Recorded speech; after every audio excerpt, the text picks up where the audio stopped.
everyone, it's seekingjess and I hope you're doing amazing. Today I would like to discuss, as you can already see by the title, I know this is a very controversial topic as there are many different opinions about that. So I would like to cover both. I will cover, of course, the advantages and disadvantages of meat, as well as of other plants that have similar nutrients as meat. Today in our Western society, meat has become a staple in our diet. But many years ago, not everyone could afford meat. Actually, meat was only eaten by the rich people. Just a little bit of a background. The first species that developed, Homo, which are our first ancestors, used to only eat fruits, leaves, and insects. And with time, the people started to hunt, and of course, the meat consumption increased. Because of that, the brain could develop, but still, the main source of energy came from plants. So about 10,000 years ago, agriculture came into play, especially the agriculture of grains. So of course, there was also domestication of pets and farm animals. So that means that the consumption of animal products also increased. But here still, the main source of energy came from plants. And you know, even for our grandparents, meat was,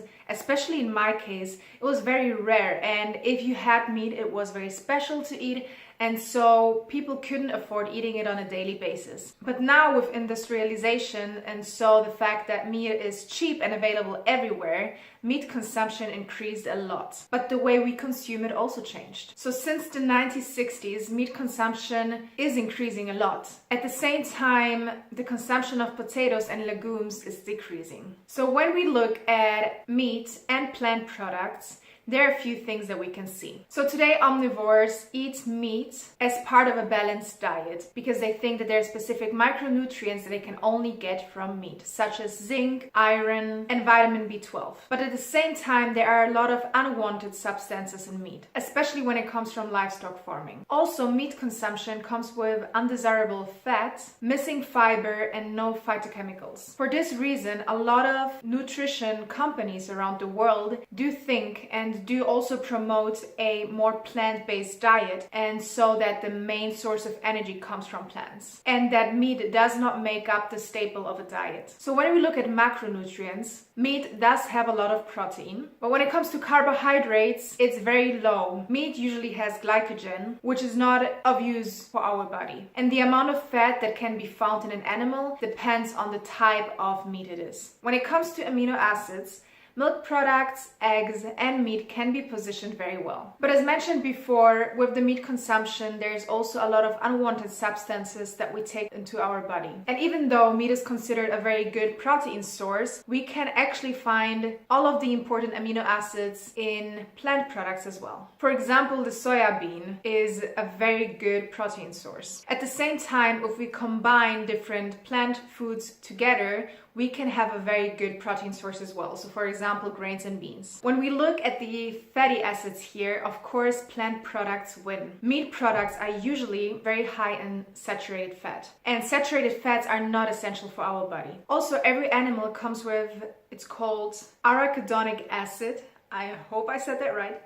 And this acid can cause inflammation in our body. Also, cholesterol is only found in animal products, which we also do not need to take in as our body can synthesize it itself. Plant fats are mainly monosaturated and polysaturated fatty acids, of which the polysaturated fatty acids are essential. So when we look at the micronutrients, there is always one great argument that meat eaters have when it comes to a specific vitamin that plant products don't have, and this is vitamin B12. But it's also important to know that vitamin B12 is not produced by plants or animals, and even animals get B12 in their feed in order for them to have enough B12 in their body. So there are certain micronutrients that can be found in meat, and I would like to have a look at plants that do have the same micronutrients. So for example, vitamin A. We can find vitamin A or beta carotene in carrots, peppers, everything that is orange. Another one is vitamin B1, which can be found in yeast flakes, wheat germs, and soya beans.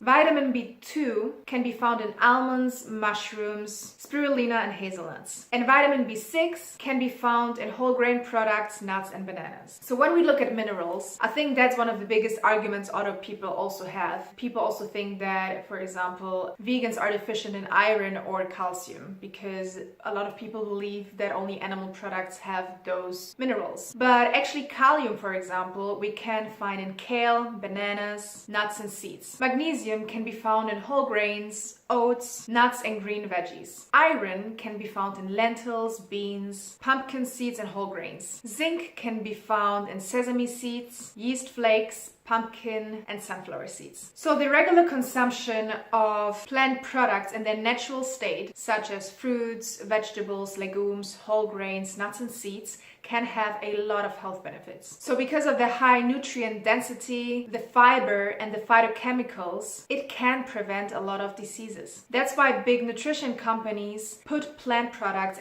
as their basis of every staple diet and as a basis of nutrition. So when looking at the animal products, for example, in the new Canadian Health and Food Guide, we can see that plant products actually make up a very small amount of what should be eaten in a day. Yes, from a nutritional science perspective, meat is a very good source of all amino acids, though it is recommended to eat meat in a much smaller amount than we are already doing. And even according to science, the regular consumption of red meat and processed meat can lead to several diseases such as cardiovascular disease and colon cancer, as well as diabetes mellitus type 2. So for this reason, meat is not considered an essential part of our diet, and with a high consumption there are actually more disadvantages than advantages of consuming it. So because the meat consumption increased, there's also a lot more sick people, and so a lot more health problems. I think generally we can say that, when it comes to meat consumption, we can see that it increased a lot. It does have, or it does come with more disadvantages than advantages, and cutting out meat and substituting it with plant products has also a lot of other benefits. Not only the health benefits, but also ecological and ethical aspects play a role. And it's also clear that by cutting out animal products, there's no risk of having a deficiency in micro or micronutrients